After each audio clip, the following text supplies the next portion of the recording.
जय शिवराय मित्रांनो तुम्ही जर पीक विमा भरलेला असेल तर नेहमी तुमच्या मनामध्ये प्रश्न असतो की माझा पीक विमा मंजूर झालेला आहे का, माझ्या पीक विम्याची पॉलिसी अप्रूव्ह झालेली आहे का, माझ्या पीक विम्याच्या क्लेमचं कॅल्क्युलेशन झालेलं आहे का। आणि या सर्व प्रश्नाची उत्तरं कोणालाही न विचारता स्वतःच्या मोबाईलच्या माध्यमातून अगदी 2 मिनिटांमध्ये ऑनलाईन पद्धतीने पाहू शकता। आणि हीच माहिती ऑनलाईन पद्धतीने कशी पाहायची हेच आजच्या व्हिडिओच्या माध्यमातून जाणून घेण्याचा प्रयत्न करणार आहोत।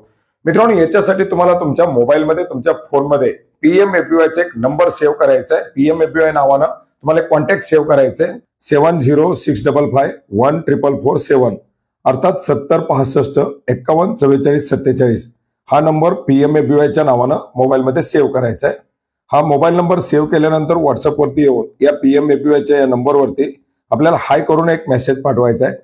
हाय करून मेसेज पाठवल्यानंतर आपल्याला मेनूचा रिप्लाय येणार आहे, ज्याच्यामध्ये आपण पाहू शकता policy status, insurance policy, crop loss intimation status, claim status अशा प्रकारचे वेगवेगळे ऑप्शन दाखवले जात आहेत। तिकीट स्टेटस आहे, प्रीमियम कॅल्क्युलेटर आहे। आता याच्यामध्ये आपण पॉलिसी स्टेटसला क्लिक केल्याबरोबर आपला हा जो नंबर ज्या पॉलिसीशी लिंक असेल त्या पॉलिसी बद्दलची माहिती आपल्याला विचारली जाणार आहे, ज्याच्यामध्ये रबी 2024 की खरीप 2024। आता आपण दोन्ही हंगामामध्ये पॉलिसी भरल्या असतील तर दोन्ही पॉलिसी पाहू शकता। आपल्याला खरीपची पाहिजे असेल तर खरीप पाहू शकता। त्याच्या व्यतिरिक्त जर जुनी रबी 2023, खरीप 2023, 22, 21 ह्या पॉलिसी जर पाहिजे असतील तर त्या सुद्धा पाहू शकता। आता आपल्याला समजा खरीप 2024 पाहिजे तर आपल्याला खरीप 2024 आपण निवडलेला आहे। खरीप 2024 निवडल्यानंतर आपली भरलेल्या पॉलिसीचा नंबर, त्याचा ऍप्लिकेशन नंबर, याच्यानंतर त्या पॉलिसीच्या गावाचं नाव, आपल्या भरलेल्या पिकाचं नाव, आपला सर्वे नंबर, त्याची भरलेली रक्कम, पीक विमा कंपनीचं नाव, आपण भरलेला हप्ता, शासनाचा हप्ता, आपल्या पॉलिसीची स्टेटस अप्रूव्ड आहे, पेंडिंग आहे किंवा रिजेक्टेड झालाय, हे सर्व आपल्याला या ठिकाणी दाखवलं जाणार आहे। आपल्या जेवढ्या काही आपण पॉलिसी खरीपामध्ये काढलेल्या आहेत त्या सर्व पॉलिसी आणि त्याची सम इश्युर्ड रक्कम जी आहे ती आपल्याला या ठिकाणी दाखवली जाणार आहे। आता याच्यानंतर आपल्याला पुढे चालू ठेवायचंय का, हो चला चालू ठेवायचंय, येस करायचंय। येस केल्यानंतर पुन्हा एकदा आपल्या समोर मेनू येईल। तुम्हाला काय पाहिजे, इन्शुरन्स पॉलिसी पाहिजे का क्रॉप लॉस इंटिमेशन द्यायचे। क्रॉप लॉस इंटिमेशन द्यायचं असेल, नुकसान सुद्धा आपण या ठिकाणी क्लेम करू शकता। आता क्रॉप लॉस इंटिमेशनची स्टेटस पाहिजे किंवा क्लेम स्टेटस पाहिजे तर आपण याच्यामध्ये क्लेम स्टेटस वरती क्लिक करूयात।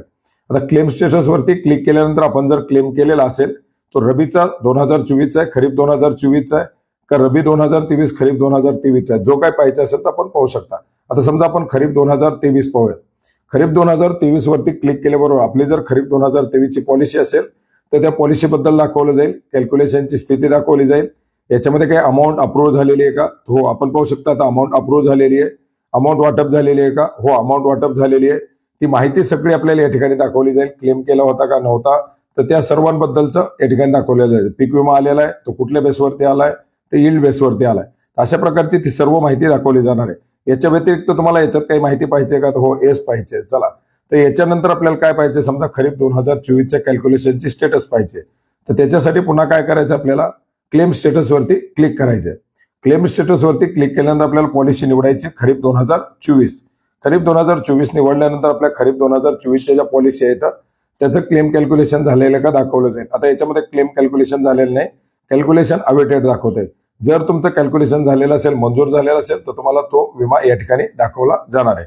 अशा प्रकारे जी काही आपल्याला माहिती याच्या संदर्भातील पाहिजे ती माहिती अगदी सहजरित्या कुठल्याही प्रकारचं लॉग इन न करता आपल्या मोबाईलवरून, आपल्या व्हॉट्सअपवरून पाहू शकता। धन्यवाद।